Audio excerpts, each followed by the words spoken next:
আমি আপনাদের যেটা বলছি, অন্য কে কী বললো সেটা না। এখানে যেহেতু হাজার হাজার মানুষ অংশগ্রহণ করেছে এই ধ্বংসলীলায়, তারা মেট্রো রেলে, কাজীপাড়া এবং মিরপুরে হাজার হাজার মানুষ অংশগ্রহণ করেছে। এখানে বিভিন্ন দলের থাকতেই পারে। আমরা যাদেরকে গ্রেপ্তার করেছি তারা নেতৃত্ব দিয়েছে এবং তারা এই কাজটি করেছে, তারা স্বীকারোক্তি আমাদের কাছে প্রদান করেছে। আপনাদের আমরা সেটা বলেছি, তাই না? আমার মনে করি এখানে অন্যান্য জামাত শিবির চক্রের গ্রুপ থাকতে পারে, সেখানে বিপিনুরের চক্র থাকতে পারে। আমরা কিন্তু বিপিনুরকেও নিয়ে আসছি রিমান্ডে, আমরা তারেককেও নিয়ে আসছি, আমরা একে একে সবাইকে নিয়ে আসব। আমরা মনে করি যারাই বাংলাদেশকে অকার্যকর রাষ্ট্র পরিণত করার জন্য বিভিন্ন মানুষের প্ররোচনায় অর্থ নিয়ে চেষ্টা করেছে, তারা অতীতেও সফল হয় নাই, এখনও সফল হবে না, ভবিষ্যতেও সফল হবে না। আমরা সেই লক্ষ্যেই আমরা কাজটা করছি এবং আমরা সবাইকেই কিন্তু আপনি দেখেন একে একে আমরা অনেককেই গ্রেপ্তার করেছি এই ঘটনা যারা সংশ্লিষ্ট ছিল এবং আরও যাদের নাম আমরা পেয়েছি। আপনাদের আমরা কথা দিয়েছিলাম আমার পুলিশ ভাইয়ের উপরে যারা হামলা করেছে, হত্যা করেছে, তাদেরকে আইনের আওতায় নিয়ে আসবো। আমরা কিন্তু অনেককেই নিয়ে এসেছি। আমরা সাধারণ মানুষকে যারা পিটিয়ে ঝুলিয়ে হত্যা করেছে তাদের অনেককে আমরা কিন্তু আইনের আওতায় নিয়ে এসেছি। আমরা মনে করি মেট্রো রেলে যারা আগুন লাগিয়েছিল, আমরা ছাত্রদলের অনেক নেতৃবৃন্দ, তাদের বস যারা হুকুম দিয়েছে সকলের নাম আমরা পেয়েছি।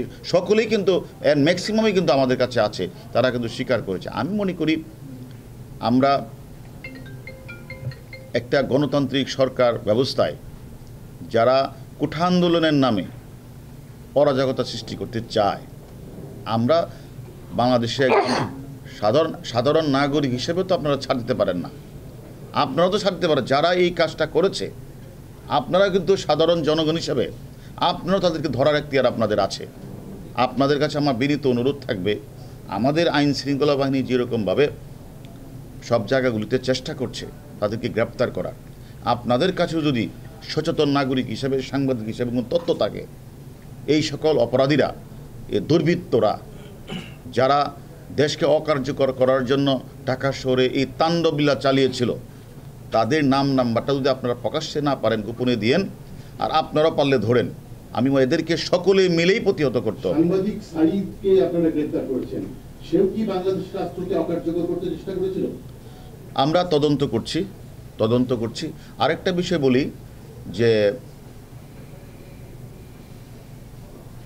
আমরা যাদেরকে নিরাপত্তার স্বার্থে আমরা নিয়ে এসেছি, সেফটি এবং সিকিউরিটির স্বার্থে, আমি এটাও বলবো, আমরা আগেও যেমন বলেছি যে আমরা ডিবিতে আমরা যাদেরকে জিজ্ঞাসাবাদ করছি, আমি তাই তাদের সেফটি সিকিউরিটির কথা চিন্তা করে আমি তার পরিবারের কাছে অনুরোধ করব, মানে দুশ্চিন্তা করার মতো কিছু নেই।